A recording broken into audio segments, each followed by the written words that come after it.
أعوذ بالله من الشيطان الرجيم.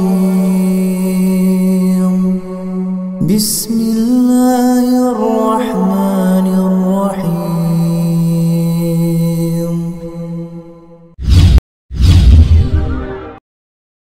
الرحيم. السلام عليكم ورحمة الله وبركاته.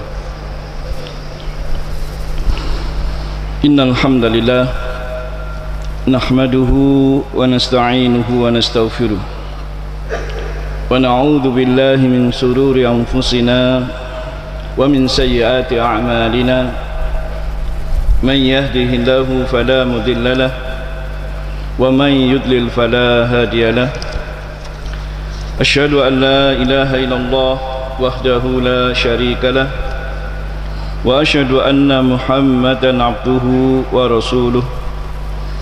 اللهم صل على محمد وعلى آله وأصحابه أجمعين. أما بعد، فإن أصدق الحديث كتاب الله تعالى، وخير الهدي هدي محمد صلى الله عليه وعلى آله وسلم، وشر الأمور محدثاتها، فإن كل محدثة بدعة وكل بدعة ضلالة وكل ضلالة في النار. أعاذني الله وإياكم من النار. Ma'asyiral muslimin, jamaah salat subuh rahimani wa rahimakumullah. Alhamdulillah, pada kesempatan pagi hari ini seperti biasa, setelah kita menunaikan ibadah salat subuh berjamaah di masjid yang mulia ini, insyaallah ta'ala kita akan lanjutkan kembali pelajaran kita dari kitab Nahwu Akhlaqis Salaf, karya dari Syekh Abu Usamah Salim bin Aid Al-Hilali hafidhahullah ta'ala. Dalam bab ini kita akan bahas pada kitab yang pertama, yaitu kitab Makarimul Akhlaq, seperti yang telah kita bahas pada pertemuan-pertemuan yang lalu. Dan pada pembahasan lalu, ma'asyiral muslimin, kita masih membahas pada bab yang ketiga dalam kitab ini adalah Makarimul Akhlaq min Muqawwibatil Umam, bahwa akhlak yang mulia itu termasuk salah satu dari komponen atau bagian dari tegaknya suatu umat manusia. Suatu bangsa atau suatu umat itu akan tegak jika di dalamnya ditegakkan yang namanya akhlakul karimah, akhlak-akhlak yang mulia. Dan kemarin telah dijelaskan tentang permasalahan tersebut, bahkan sampai pada penjelasan Syekh Hafidhahullah ta'ala bahwa mengingat pentingnya dan agungnya kedudukan akhlak yang mulia ini, ma'asyiral muslimin, sehingga seluruh para nabi dan rasul pun tatkala mereka berdakwah, selain mengajak umat manusia kepada perkara tauhid, juga mereka mengajak umat manusia agar menegakkan akhlak yang mulia. Di antaranya bentuknya berupa ketakwaan kepada Allah Subhanahu wa ta'ala. Sebagaimana penjelasan beliau, kita lanjutkan. Kata beliau hafidhahullahu ta'ala, fahada Nuhun alaihi salatu wassalam awwalu rasuli ilan nasi yukhatibu qaumahu. Dan inilah Nabi Nuh alaihi salatu wassalam, beliau adalah seorang rasul yang pertama kali yang diutus oleh Allah kepada umat manusia, ketika beliau mengatakan kepada kaumnya, kama akhbara anhu Allahu jalla jalaluh, sebagaimana Allah ta'ala mengabarkan hal itu dalam firman-Nya di surat Asy-Syu'ara pada ayat ke-105 sampai 110. Allah ta'ala mengatakan dalam firman-Nya, kadzabat qaumu Nuhinil mursalin, kaum Nuh atau kaumnya Nabi Nuh, mereka telah mendustakan para rasul. Yang dimaksud adalah Nabi Nuh itu sendiri. Id qala lahum akhuhum Nuhun alla tattaqun atau ala tattaqun, ketika Nabi Nuh atau saudara mereka yaitu Nuh alaihi salatu wassalam berkata kepada mereka, ala tattaqun, tidakkah kalian mau bertakwa kepada Allah ta'ala? Inni lakum rasulun amin, sesungguhnya aku ini adalah rasul kepercayaan bagi kalian. Fattaqullah wa ati'un, maka bertakwalah kalian kepada Allah dan taatilah aku. Wa ma as'alukum alaihi min ajr, in ajriya illa ala rabbil alamin. Dan aku tidak meminta kepada kalian pahala atau upah, sesungguhnya upahku hanyalah atas Allah Rabbul Alamin. Fattaqullah wa ati'un. Karena itu bertakwalah kalian semuanya kepada Allah dan taatlah kalian kepadaku. Ini diantara yang disebutkan Allah Ta'ala tentang dakwah Nabi Nuh alaihi salatu wassalam, yang intinya beliau juga mengajak kepada kaumnya, yaitu untuk senantiasa bertakwa kepada Allah Subhanahu wa Ta'ala dan mentaati ajaran dan dakwah yang beliau sampaikan. Wa hadha Hud alaihi salatu wassalam, demikian pula ini kata beliau, yaitu Nabi Hud alaihi salatu wassalam, yundiru qaumahu bil akhlaq qailan lahum bil ahqaf qailan lahum. Tatkala beliau memperingatkan kaumnya yang sedang ada di sebuah tempat, yaitu Al-Ahqaf, bukit-bukit pasir yang ada di antara Yaman dan juga di Yordania dan sebagainya.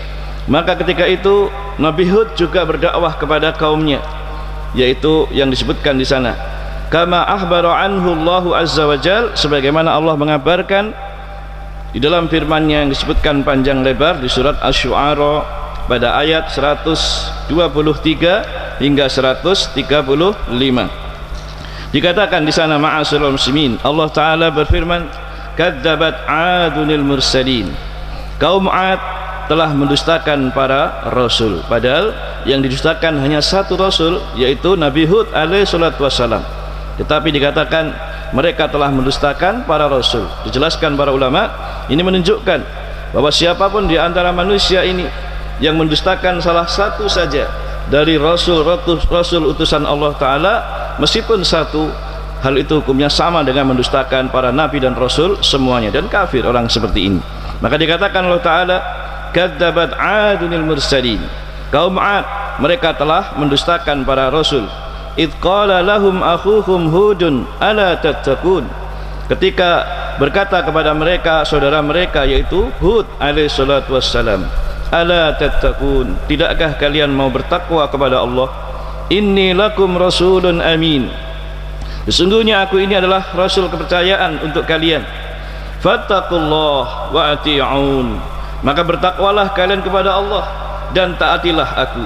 Wa ma as'alukum alaihi min ajr in ajriya illa ala rabbil alamin, dan aku tidak meminta kepada kalian upah, karena sungguhnya upahku hanyalah atas Allah Rabbul Alamin. Atabanuna bi kulli ri'in ayatan ta'bathun, lalu kata Allah Ta'ala, apakah kamu mendirikan istana-istana pada setiap tanah yang tinggi, yaitu untuk keangkuhan, untuk kesombongan tanpa ditempati? Sebagaimana kita ketahui, ma'asyiral muslimin, kaum 'Ad mereka diberi kelebihan oleh Allah Ta'ala kemampuan membangun istana-istana dari batu-batu gunung, ya, dipahat sedemikian rupa, dan kemudian jadilah istana-istana yang megah dari istana yang tinggi-tinggi di gunung-gunung tersebut. Tetapi itu semua untuk kemegahan saja, untuk kemegahan, tetapi enggak pernah ditempati. Nah, sebagaimana disebutkan dalam ayat ini, kata Allah Ta'ala, wa tattakhiduna masani'a la'allakum takhludun, kemudian kamu membuat benteng-benteng dengan harapan kamu akan hidup kekal, kamu akan hidup selamanya. Naam, wa idza batastum jabbarin, dan apabila kalian menyiksa, maka kamu menyiksa secara kejam dan bengis. Artinya di sini kaum 'Ad mereka adalah orang-orang yang keras, yang suka ketika peperangan bersama musuh-musuh mereka, maka mereka dikenal sebagai kaum yang kejam dan dalam penyiksaan. Nah, oleh karena itu kata beliau, kata Nabi Hud alaihi salam, disebutkan dalam ayat ini, na'am, fattaqullah wa ati'un, maka bertakwalah kalian semuanya kepada Allah dan taatilah aku. Wattaqul ladzi amaddakum bima ta'lamun wa jannat, kemudian disebutkan lagi, yaitu dan tetaplah kalian bertakwa kepada Allah yang telah menganugerahkan kepadamu apa yang telah kamu ketahui. Amaddakum bi an'ami wa banin, dan Allah Ta'ala, dia Allah telah menganugerahkan kepadamu hewan-hewan ternak dan juga anak-anak keturunan. Wa jannati wa uyun, demikian pula kebun-kebun dan juga mata air. inni akhafu alaikum adzab yaumin adzim, sesungguhnya aku takut atas kalian ditimpa suatu azab yang sangat pedih pada hari yang sangat besar, itu hari kiamat nanti.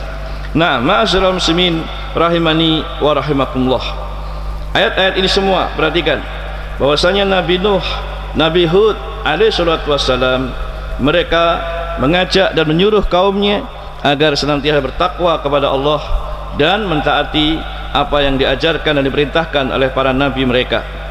Wa kadzalika Saleh wa Lut wa Syuaib wa jami'un nabiyyin, demikian pula Pak Nabi Saleh, Nabi Lut, Nabi Syuaib dan seluruh para nabi-nabi alaihi wassalatu wassalam. Mereka juga ma'asyiral muslimin, selain mengajarkan tauhid kepada umat manusia, mereka juga menyeru kaumnya agar bertakwa kepada Allah, agar senantiasa mentaati Rasul yang diutus kepada mereka.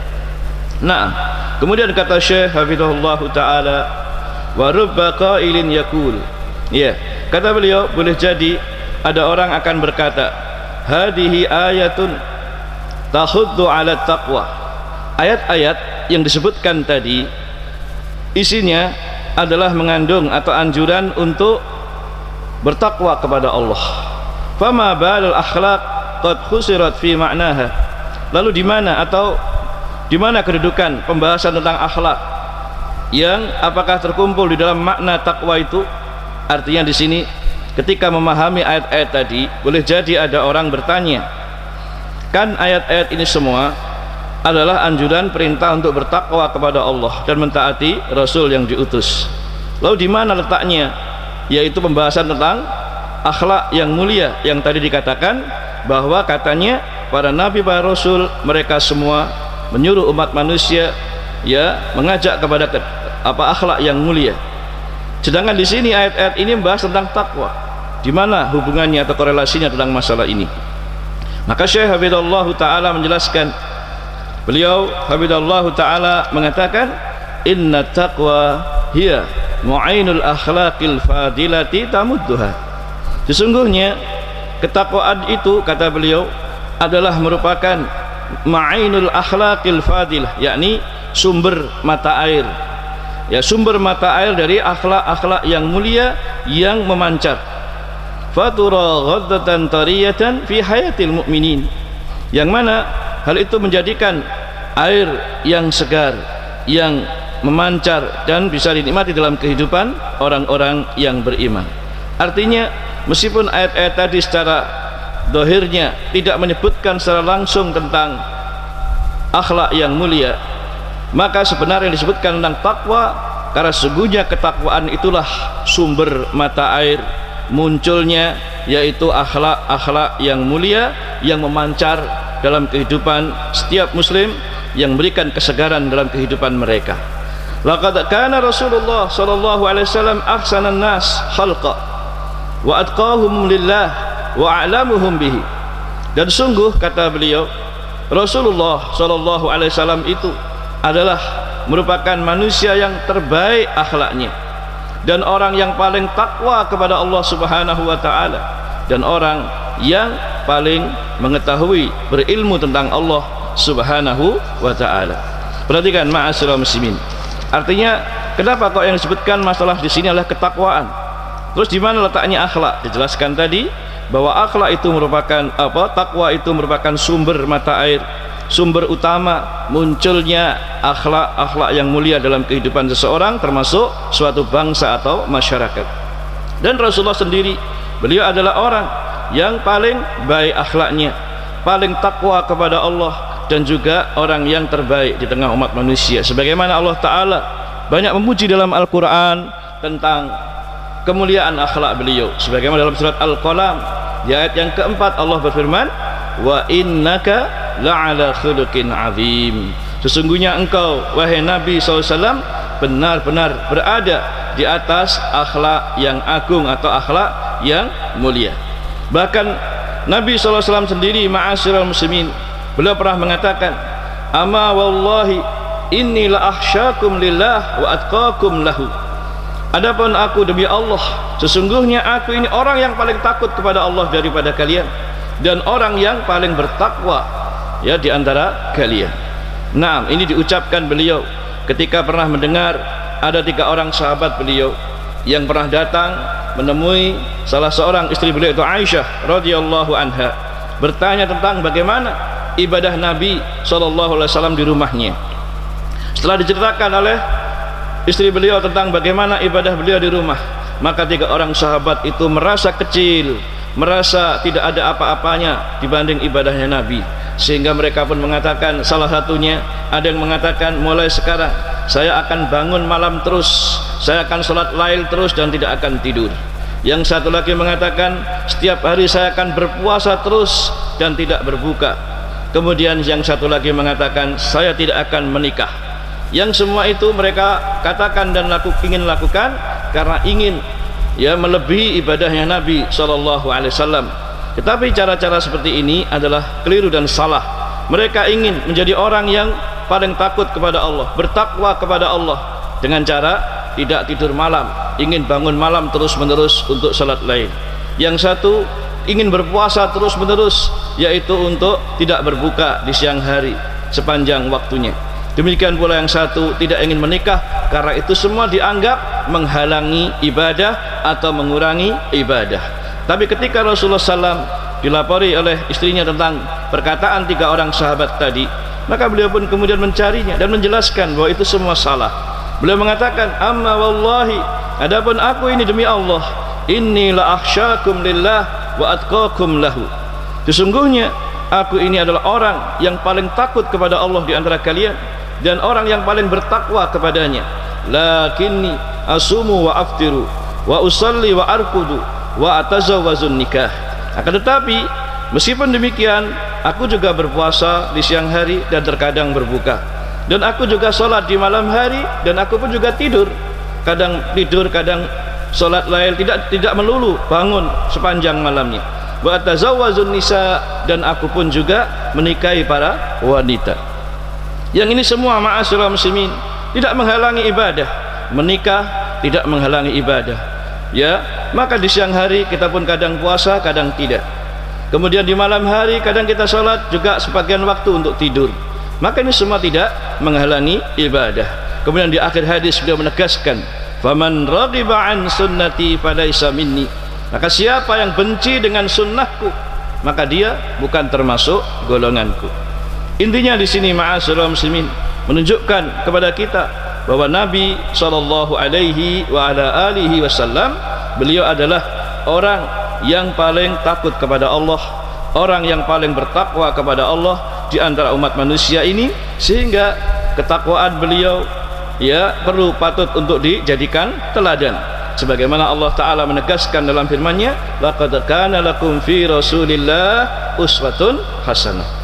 Sungguh telah ada pada kalian, pada diri Rasulullah SAW itu adalah uswah hasanah, suri teladan yang baik bagi kalian. Nah, dan Allah Ta'ala pun juga menegaskan bahwa sungguhnya orang yang paling mulia di sisinya hanyalah siapa? Orang yang bertakwa kepada Allah Ta'ala. Inna akramakum indallah atqakum, sesungguhnya orang yang paling mulia di sisi Allah di antara kalian adalah yang paling bertakwa kepada Allah. Maka ini menunjukkan ma'asyiral muslimin, di dalam ketakwaan terdapat sekian banyak kebaikan, termasuk dia merupakan sumber utama munculnya akhlak-akhlak yang mulia, ya, akhlak mulia, baik akhlak terhadap Rabb kita itu Allah Ta'ala, akhlak terhadap para manusia yang lainnya, dan seterusnya. Maka sumbernya ada pada akhlak yang mulia tersebut, yaitu pada ketakwaan kepada Allah Subhanahu wa Ta'ala.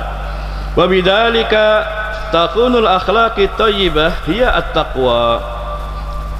Oleh karena itulah, kata beliau, jadilah akhlak yang baik, akhlak yang mulia itu dialah ketakwaan atau ketakwaan kepada Allah Ta'ala, allati yarahal mu'minun khairan wa namaan wa barakatan fi hayatil mujtama' ar-rabbani. Ya, maka jadilah yang demikian itu, jadilah akhlak yang baik adalah ketakwaan kepada Allah, yang mana kaum mukminin mereka memandang sebagai suatu hal yang baik, yang tumbuh dan penuh keberkahan dalam kehidupan masyarakat yang rabbani. Wa asluha thabitun fi qalbil mu'min alladhi yaghdiha bi khasyatillahi fi sirri wal alan. Maka akhlak yang mulia sekali lagi yang berupa ketakwaan merupakan perkara yang dalam pandangan kaum mukminin sebagai suatu kebaikan dan terus berkembang dan penuh keberkahan dalam kehidupan masyarakat muslimin, ya, yang mana pondasinya, dasarnya, akarnya adalah kokoh dan kuat di hati-hati kaum mukminin, yang kemudian yaghdiha, pemberian makanannya atau vitaminnya adalah bi khasyatillah, rasa takut kepada Allah Subhanahu wa taala fis sirri wal alan, baik dalam keadaan sendirian maupun di dalam keadaan rahasia ataupun terang-terangan, di tengah keramaian maupun ketika sendirian, tetap rasa takut kepada Allah sebagai pemberian vitamin atau makanan segar bagi masyarakat mukminin. Artinya di sini ma'asyiral muslimin barakallahu fikum, iya, ketakwaan itu merupakan pondasi suatu masyarakat, dasarnya, akarnya, yang kemudian pohonnya tumbuh tinggi menjulang. Demikian pula makanannya atau siramannya atau minumannya adalah di antaranya bentuknya khasyatullah, yaitu rasa takut kepada Allah Subhanahu wa taala. Nah, ma'asyiral muslimin barakallahu fikum, sekali lagi ketakwaan adalah merupakan keberkahan dan kebaikan jika hal itu ada dalam diri seseorang, demikian pula pada suatu bangsa atau masyarakat. Karena dengan ketakwaan maka banyak kebaikan, banyak keberkahan. Sebagaimana Allah Subhanahu wa taala menyatakan juga dalam firman-Nya, "Lau anna ahlal qura amanu wattaqau la fatahna 'alaihim barakatim minas sama'i wal ard." Seandainya penduduk suatu negeri mereka itu semuanya ma'asyiral muslimin beriman dan bertakwa kepada Allah Subhanahu wa taala, maka akan dibukakan atau kami bukakan untuk mereka keberkahan baik dari langit maupun dari dalam bumi. Walakin kadzabu, akan tetapi mereka mendustakan ayat-ayat kami. Fa aqadnahum bima kanu yaksibun, akibatnya kami mengazab mereka, kami menyiksa mereka dengan sebab apa yang mereka lakukan tersebut. Ma'asyiral muslimin, sekali lagi ini menunjukkan bahwa di dalam ketakwaan ada keberkahan, ada kebaikan bagi masyarakat suatu bangsa atau negara, ya, termasuk di negara kita ini. Jika ketakwaan adalah merupakan pondasi ya dalam kehidupan masyarakat, maka yang baik adalah yang tumbuh adalah keberkahan yang Allah janjikan akan diturunkan baik dari langit maupun dikeluarkan dari dalam bumi, yang merupakan kebaikan. Dan ketakwaan ini ma'asyiral muslimin merupakan pondasi yang utama. Nah, sebagaimana kata seorang penyair, qala, beliau mengatakan, seorang penyair mengatakan iya, barakallahu fikum, dikatakan juga oleh perkataan seorang penyair, walillahi durun ma'rufun ar-rasafi al-qail. Ada seorang penyair yang dia mengatakan, yal akhlaqu tambutu kan nabati idza suqiyat bima'il mukramati atau makramati. Dikatakan oleh penyair tersebut, yal akhlaqu tambutu kan nabati, akhlak itu bisa tumbuh atau berkembang seperti tanaman-tanaman. Idza suqiyat bima'il makramati, apabila dia dikasih minum atau disirami dengan air yang mulia. Artinya apa?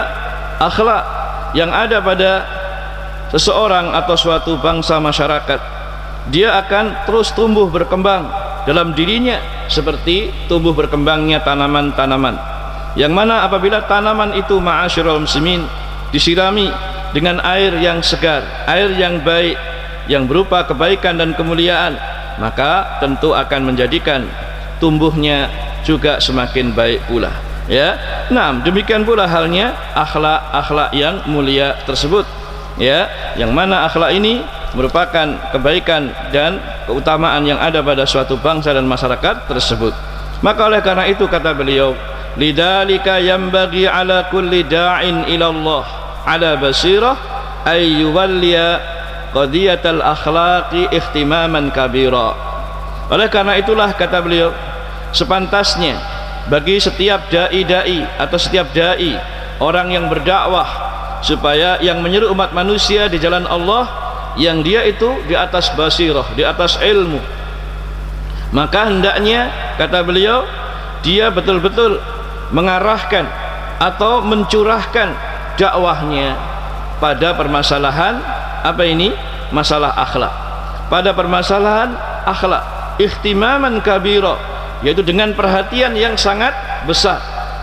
Perhatikan di sini, Syekh Hafizahullah menutup pembahasan ini dengan mengatakan, oleh karena itulah sepantasnya bagi para setiap dai, setiap para juru dakwah yang menyeru umat manusia kepada jalan Allah di atas ilmu, maka hendaknya dia mencurahkan perhatiannya, mencurahkan dan mengarahkan dakwahnya terutama pada permasalahan akhlak tersebut, ihtimaman kabira, dengan perhatian yang sangat besar.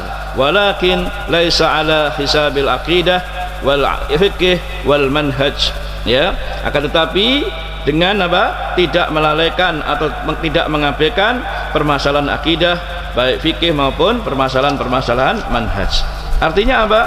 Di sini beliau Syekh Hafizahullah taala menyeru kepada kita, mengajak kepada kita untuk benar-benar perhatian di dalam pembinaan masalah akhlak yang mulia ini.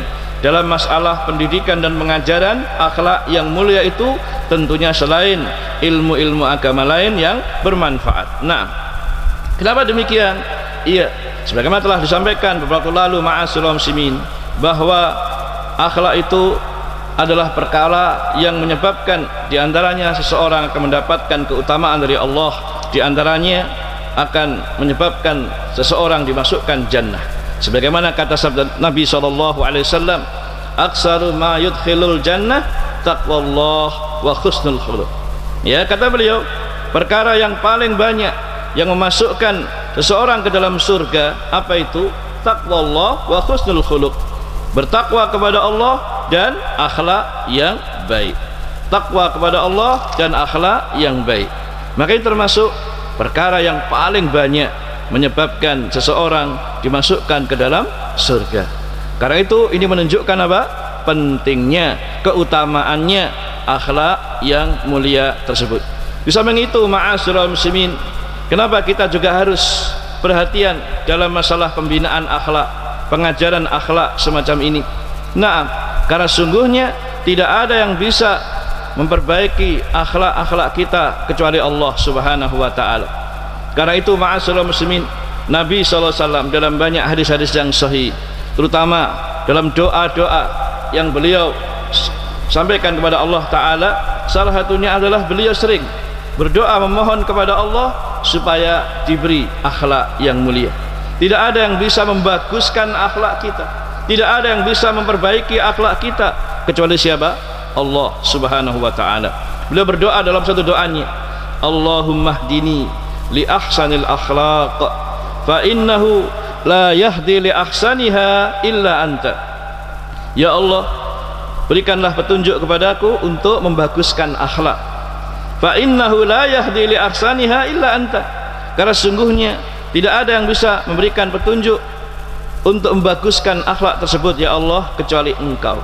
Perhatikan ini, wasrif anni sayyi'aha, dan palingkan dariku, jauhkanlah dariku kejelekan akhlak. La yasrifu anni sayyi'aha illa anta, karena sungguhnya tidak ada yang bisa memalingkan atau menjauhkan aku dari kejelekan atau akhlak yang jelek kecuali Engkau ya Allah. Hadisnya sahih, dikeluarkan Imam Muslim dalam sahihnya. Ini menunjukkan apa? Beliau ma'asyiral muslimin, orang yang memiliki akhlak yang mulia, dipuji oleh Allah Ta'ala, tetapi tetap beliau memohon kepada Allah agar diberi hidayah, agar diberi taufik dan petunjuk Allah supaya terus membaguskan akhlaknya, dan berdoa supaya dijauhkan dari akhlak-akhlak yang jelek, apalagi kita. Karena itu hari ini menunjukkan apa? Pentingnya akhlak yang mulia itu, ya. Nah, sampai-sampai pernah suatu saat Syekh Muhammad Nasiruddin Al-Albani rahimahullahu ta'ala, ma'asyiral muslimin, yang sudah kita kenal beliau itu siapa, seorang ulama ahli hadis di masa-masa ini yang sudah meninggal beliau. Nah, beliau pernah dalam satu nasihat pada saat beliau berkunjung di kota Jeddah, ya, di Saudi Arabia, memberikan ceramah kepada para tulabul ilm, para penuntut ilmu, para santri dan juga kaum muslimin semua di sana. Ketika itu beliau menyampaikan salah satu hal yang beliau anggap sebagai satu hal yang mengecewakan yang sering terjadi di antara kaum muslimin, apalagi para thalabul ilm. Satu yang mengecewakan beliau, banyak di antara umat manusia perhatian dalam masalah ilmu agama, semangat dalam hal ilmu-ilmu agama, tetapi mereka meremehkan perkara akhlak, perkara adab, ya, sehingga banyak di antara para penuntut ilmu atau orang yang berilmu yang mereka ini memiliki banyak keutamaan ilmu, tetapi sayang mereka minim dalam hal adab, ya, dalam hal akhlak yang baik. Karena itu beliau pernah mengatakan, anal akhtu ma'al asifi anna an-nasal yawma yahtamuna bil janibil awal ya ala wa huwa al-ilm wa la yahtamuna bil janibil akhar wa huwa al-akhlaq was suluk. Saya, kata beliau, saya sangat menyesalkan bahwa di antara orang-orang yang sekarang ini mereka lebih memperhatikan, lebih mementingkan terhadap perkara-perkara yang pertama, yaitu masalah menuntut ilmu atau mempelajari ilmu-ilmu agama. Meskipun itu bagus, ini sangat baik, tetapi mereka tidak perhatian, mereka tidak mementingkan perkara yang kedua, yaitu masalah akhlak dan juga masalah suluk atau perangai, adab-adab yang baik. Nah, ini diantara perkataan beliau yang menunjukkan apa? Bahwa sungguhnya seorang muslim, seorang penuntut ilmu lebih-lebih lagi sangat-sangat dianjurkan untuk perhatian terhadap masalah adab, masalah akhlak, tentunya selain ilmu-ilmu agama yang lain yang juga sama-sama pentingnya. Maka dari sinilah barakallahu fikum ma'asyiral muslimin, kemudian Syekh Hafizallahu ta'ala, beliau juga kemudian mengatakan barakallahu fikum sekali lagi, ya, wal murabbiyun najih man a'ta kulladzi haqqin haqqahu. Maka seorang pendidik yang sukses itu, kata beliau, adalah orang yang memberikan segala sesuatu sesuai dengan haknya masing-masing. Seorang guru, seorang murabbi, seorang pendidik yang sukses, yang berhasil di tengah masyarakat adalah orang yang memberikan segala sesuatu sesuai dengan haknya masing-masing. Artinya apa? Nah, terkadang ketika kita berdakwah atau mengajar, maka harus diperhatikan apa yang dibutuhkan oleh masyarakat ataupun orang-orang yang kita ajari tersebut, ya. Kalau dia butuh dalam perkara akidah, sampaikan perkara akidah yang penting. Kalau dalam perkara akhlak, tekankan masalah akhlak yang baik. Dalam masalah-masalah lain juga disampaikan sesuai dengan kebutuhan dan tempatnya masing-masing, dan juga sesuai dengan kemampuan mereka. Wallahu a'lam. Bismillah. Kemudian ma'asyiral muslimin, Syekh menutup pembahasannya pada bab yang ketiga ini, yang inti dari semua itu menunjukkan kepada kita ma'asyiral muslimin pentingnya keberadaan akhlak yang mulia itu sebagai salah satu elemen, salah satu komponen yang membangun tegaknya suatu umat atau bangsa yang baik dan mulia. Selama bangsa tersebut atau masyarakat tersebut memiliki akhlak-akhlak yang mulia, maka insyaallah ta'ala kebaikan dan keberkahan akan meliputi mereka. Tapi semakin mereka jauh dari akhlak yang mulia, jauh dari akhlak-akhlak yang utama, na'udzubillah, maka akan jauh dari segala kebaikan dan keberkahan. Mudah-mudahan ma'asyiral muslimin, Allah subhanahu wa ta'ala senantiasa memberikan taufiknya kepada kita semua agar kita bisa melakukan akhlak-akhlak yang mulia, ya. Demikian pula masyarakat kita, bangsa kita, pemerintah kita, dan seluruh masyarakat bangsa Indonesia ini. Naam, dengan itu semua mudah-mudahan dijauhkan dari segala kejelekan, terutama penyakit, ya, yang selama ini pandemi yang menyebar yang belum tuntas dan belum berakhir sampai hari ini. Dan kita berharap mudah-mudahan dengan kita senantiasa melakukan ketaatan kepada Allah, ketakwaan kepada Allah, maka akan dilenyapkan semua kejelekan dari kita. Karena dengan sebab takwa, ma'asyiral muslimin, Allah menjanjikan banyak kemuliaan, banyak kebaikan, sebagaimana telah kita ketahui fadilah-fadilahnya. Wa may yattaqillah yaj'al lahu makhraja wa yarzuqhu min haitsu la yahtasib. Siapa yang bertakwa kepada Allah, maka akan diberikan jalan keluar dari berbagai permasalahan yang menghimpitnya, dan diberikan rezeki dari arah yang tidak disangka-sangkanya. Dalam ayat yang lain, wa may yattaqillah yaj'al lahu min amrihi yusra. Barang siapa bertakwa kepada Allah, maka dijadikan urusannya menjadi mudah. dan seterusnya. Masih banyak keutamaan-keutamaan. Karena itulah sekali lagi mudah-mudahan kita senang diberi taufik oleh Allah untuk memiliki akhlak-akhlak yang mulia sebagaimana akhlaknya Nabi SAW dan akhlak para salafun salih radhiyallahu anhum ajma'in. Naam, demikian selesai pembahasan bab yang ketiga. Insyaallah akan kita lanjutkan pada pembahasan bab yang berikutnya pada perjumpaan yang akan datang insyaallah taala. Demikian ma'asyiral muslimin pembahasan kita pada pagi hari ini, mudah-mudahan yang sedikit bermanfaat, kurang lebihnya mohon maaf. Wallahu a'lamu bissawab. Baik, sebelum ditutup barangkali ada hal yang mungkin perlu ditanyakan. Tafadhal, barakallahu fiik.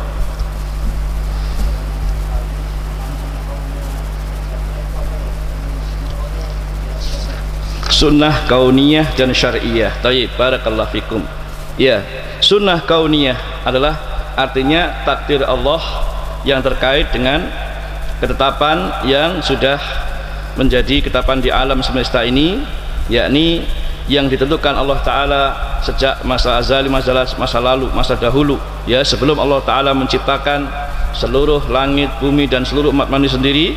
50 tahun sebelum Allah ciptakan langit dan bumi dan seterusnya, maka telah tetapkan takdir untuk umat manusia tentang keberadaan mereka, bagaimana nasibnya dan seterusnya. Inilah sunnah kauniyah, ya, sunnah yang terkait dengan hukum-hukum yang ada di berdasarkan ketetapan Allah Ta'ala.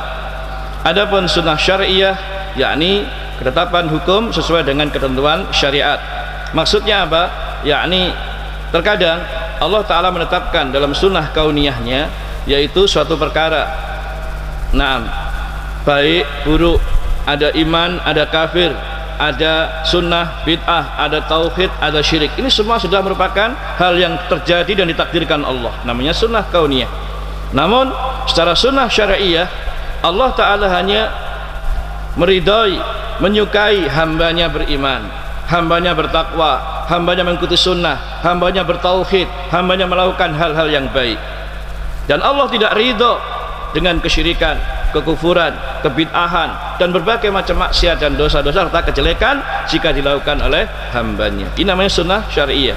Sehingga terkadang sunnah kauniyah yang telah Allah tetapkan, Allah ciptakan tentang baik buruk, tentang sunnah ataupun bid'ah, syirik ataupun tauhid, yang halal maupun yang haram dan seterusnya, Allah semua yang menciptakan, Allah semua yang menetapkan. Tetapi ada perkara-perkara yang disesuaikan dengan syariatnya. Bahwa kalau seandainya hambanya berbuat baik, Allah ridho. Seandainya hambanya beriman, Allah ridho. Seandainya hambanya melakukan ketaatan, Allah ridho. Tapi Allah tidak ridho hambanya berbuat syirik, hambanya berbuat maksiat, hambanya berbuat dosa dan melakukan berbagai kejelekan. Nah, itu yang dimaksudnya, ya. Sehingga barakallahu fikum, perkara akhlak juga demikian, ya.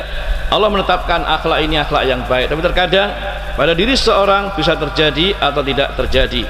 Artinya Allah menetapkan akhlak yang mulia sebagai kebaikan yang harus kita amalkan dan kita lakukan, tapi tidak semua orang ternyata bisa melakukan hal itu, kecuali orang-orang yang dikehendaki Allah Ta'ala diberikan taufik dan hidayah untuk bisa memiliki akhlak yang mulia tersebut. Begitu. Sehingga ma'asyiral muslimin, untuk itulah pentingnya kita selalu berharap mudah-mudahan, ya, Allah Ta'ala menjadikan kita semua termasuk orang-orang yang diberikan taufiknya untuk selalu memiliki akhlak-akhlak yang baik dan dijauhkan dari akhlak-akhlak yang jelek. Begitu maksudnya. Wallahu a'lamu bissawab. Nah, monggo Pak. Ciri-ciri akhlak orang yang akhlaknya baik, Pak nggih? Masya Allah, barakallahu fikum. Akhlak yang baik adalah akhlak yang bersumber tentunya dari tuntunan Al-Quran maupun sunnah Nabi SAW. Maka itulah semuanya. Jadi semua perkara akhlak yang sumbernya, asalnya dari bimbingan dan tuntunan Al-Quran wa sunnah, sesuai dengan tuntunan Al-Quran wa sunnah yang dicontohkan oleh Rasulullah SAW, maka itulah akhlak yang baik dan mulia. Adapun tentunya yang selain ini, ya, selain dari apa yang ditunjukkan Rasulullah SAW, dari perkara-perkara misalnya adat masyarakat, ya, yang terjadi adat istiadat masyarakat, selama tidak bertentangan dengan syariat, maka itu juga termasuk hal yang baik. Seperti yang baik yang telah ditetapkan ataupun yang tidak ditetapkan. Contohnya begini Pak, dulu sebelum Rasulullah SAW diutus, sebelum datangnya Islam yang diajarkan Nabi SAW, maka masyarakat Arab atau bangsa Arab di masa jahiliyah dulu, mereka juga punya kebiasaan atau adat-adat yang baik di masyarakat, seperti kebiasaan silaturahim, menjaga silaturahim, ya, kemudian memuliakan tamu, menghormati tamu, kemudian juga ya benar-benar menjaga sumpah dan janji, ya, dan tidak akan melanggar janji, dan itu pegang teguh. Ini kan akhlak yang baik, Pak, ya. Nah, maka setelah datangnya Islam disempurnakan akhlak-akhlak yang baik yang merupakan adat istiadat di masyarakat setempat, yang kemudian dibenarkan secara agama Islam, dibenarkan ya, dan dianjurkan tetap untuk dihidupkan. Maka jadilah adab-adab dan adat akhlak yang merupakan adat istiadat masyarakat menjadi bagian dari agama yang baik, ya, akhlak yang baik menurut agama juga, ya, meskipun perkara yang tidak ditetapkan, ya, maka tentunya barakallahu fikum, kalau itu adalah perkara yang baik di masyarakat dan tidak bertentangan dengan syariat, maka itu pula juga disebut sebagai adab-adab dan akhlak yang baik. Contoh Pak nggih, kalau misalnya kita ketemu masyarakat Jawa biasanya, ya, ketemu dengan orang yang lebih tua, kita bilang misalnya, kalau di masyarakat kan Islam mengajarkan salam dulu, assalamualaikum Pak. Kalau kita orang Jawa biasanya monggo Pak, nun sewu Pak, dan seterusnya. Ini termasuk adab-adab yang baik juga, ya, meskipun tidak boleh secara berlebihan sampai nunduk-nunduk kayak sujud begitu, tidak boleh, ya, tapi tetap kita bertemu dengan orang senyum. Ini juga diajarkan dalam Islam. Tabassumuka fi wajhi akhika laka shadaqah. Senyummu terhadap saudaramu, senyum kita ketemu sama orang, senyum kita bertemu dengan orang lain, ya, terhadap wajah saudara kita, ya, itu adalah sedekah, termasuk kebaikan, ya. Nah, bahkan semua perkara kebaikan yang kita berikan pada seorang, baik berupa ucapan maupun perbuatan, itu juga termasuk sedekah. Kullu ma'rufin sedekah. Setiap perkara yang baik berupa ucapan, perbuatan, ya, maka itu tetap dianggap sedekah dalam agama ini. Karena itulah sekali lagi, semua yang dikatakan akhlak yang baik adalah akhlak yang sesuai dengan tuntunan bimbingan Al-Quran dan As-Sunnah. Contohnya Pak nggih, diantaranya, ya, akhlak yang baik terhadap siapa dulu? Di sana para ulama memperinci akhlak yang baik terhadap Allah Ta'ala bagaimana, akhlak yang baik kepada Nabi SAW bagaimana, akhlak yang baik terhadap Al-Quran bagaimana, kemudian akhlak atau adab yang baik terhadap orang tua bagaimana, adab dan akhlak yang baik kepada yaitu apa, saudara-saudara kita atau tetangga kita atau masyarakat pada umumnya, yang dijelaskan dalam Al-Quran maupun Sunnah tentang masalah ini. Maka itu semua termasuk adab-adab dan akhlak yang baik dan mulia.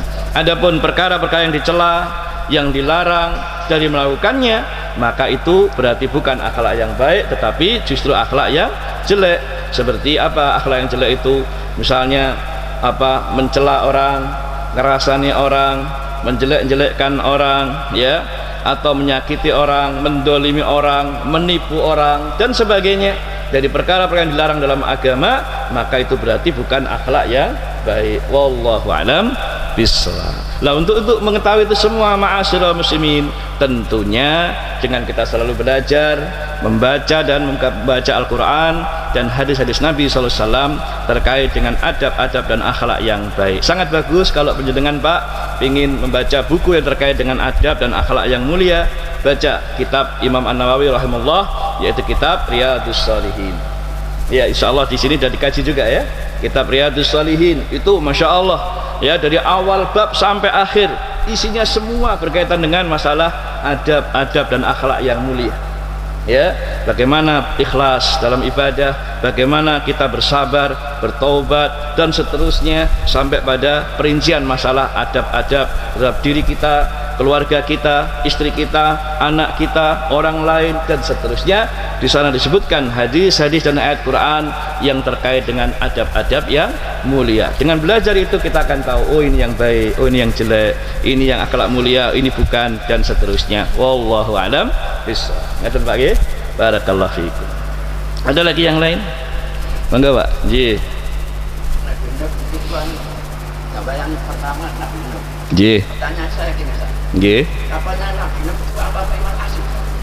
Apa Pak? Apa Nabi Nuh? Nabi Nuh. Nggih. Perahu? Di Mesir itu. Nggih. Insyaallah. Baik, barakallahu fikum. Pertanyaan pertama berkaitan dengan dakwah Nabi Nuh. Beliau adalah nabi dan rasul yang pertama yang telah kita singgung, ma'asyiral muslimin. Iya. Perlu diketahui ma'asyiral muslimin bahwa rasul pertama yang diutus oleh Allah taala di muka bumi ini yang mendakwahkan kaumnya untuk bertauhid itu adalah Nabi Nuh alaihi salatu wassalam, dan yang terakhir adalah Nabi Muhammad sallallahu alaihi wasallam. Mungkin bertanya, loh kok bukan Nabi Adam, Pak? Kan begitu nggih? Kan nabi pertama itu Nabi Adam. Lah kok ini dikatakan Nabi Nuh yang berdakwah? Thayyib. Dijelaskan para ulama, ma'asyiral muslimin, ya, bahwa Nabi Adam sampai generasi seterusnya sampai Nabi Nuh itu jaraknya adalah 10 generasi atau 10 abad atau kurang lebih 1000 tahun. Dan selama itu belum ada yang namanya kesyirikan di muka bumi, belum ada yang namanya perbuatan syirik, menyekutukan Allah dalam ibadah, ya. Yang ada mungkin kemaksiatan, dosa-dosa yang dilakukan oleh umat manusia, ada seperti yang dilakukan oleh anak-anak keturunan Nabi Adam, pembunuhan antara 2 orang putra Nabi Adam, ya kan? Itu ada. Pembunuhan itu termasuk dosa besar, tapi bukan kesyirikan, bukan kekufuran. Ya, demikian seterusnya selama 10 generasi atau 10 abad lamanya nggak ada yang namanya apa itu perbuatan syirik. Nah, kesyirikan itu muncul pertama kali ketika di masa umatnya Nabi Nuh. Disebutkan oleh Ibnu Abbas, sebagian disebutkan Ibnu Katsir dalam tafsirnya panjang lebar masalah ini, di mana pada masa kaumnya Nabi Nuh itu mulailah kesyirikan itu muncul. Dari mana? Yaitu tatkala di antara para pengikut masyarakatnya Nabi Nuh itu ada 5 orang tokoh. 5 orang tokoh yang dijadikan pemimpin mereka: Wad, Suwa, Yaghut, Ya'uq, dan Nasr. Disebutkan dalam surat Nuh tentang masalah ini, ya. Lah 5 orang tokoh ini masing-masing punya pengikut yang banyak jumlahnya, karena mereka ini tokoh teladan, Pak, orang soleh yang diikuti, ulama besar yang diikuti oleh umatnya. Namun ketika 5 orang tokoh ini meninggal dunia, maka setan pun datang membisikkan kepada kaumnya atau umatnya atau pengikutnya, bikin patungnya atau bikin surah, gambar atau patungnya, dan letakkan di tempat dia meninggal. Apa tujuannya? Untuk selalu mengenang jasa-jasanya, mengenang kebaikannya, mengenang ketokohannya. Belum disembah ketika itu, cuman dibikin apa? Patung itu, ngaten. Ya, dan setiap hari orang selalu etikaf di situ atau duduk mengingat-ingat dan memandang wajahnya tokoh tersebut, namanya Wad, Suwa, Yaghut, Ya'uq, dan Nasr ini. Lama-lama ya mereka ini sering beritikaf di situ, memandang, mengingat-ingat dan mengenang kebaikan dan rindu dengan pemimpin yang meninggal dunia tersebut. Sampai generasi pembuat patung itu mati, muncul generasi anak-anaknya dan seterusnya. Setan pun datang kepada mereka dan mengatakan, dulu nenek moyangmu membuat ini untuk disembah, maka sembahlah. Nah, akhirnya apa? Orang-orang yang sudah bodoh dan jauh dari ilmu agama ini, mereka pun mengikuti ya ajakan setan untuk menyembah patung-patung. Jadilah kemudian patung-patung tadi yang 5 macam namanya tadi dikasih nama seperti nama pemimpin yang meninggal tadi, ya, dijadikan sebagai sesembahan selain Allah. Nah, inilah awal kesyirikan pertama di muka bumi. Maka Allah Ta'ala mengutus Nabi Nuh alaihi wasallam untuk berdakwah.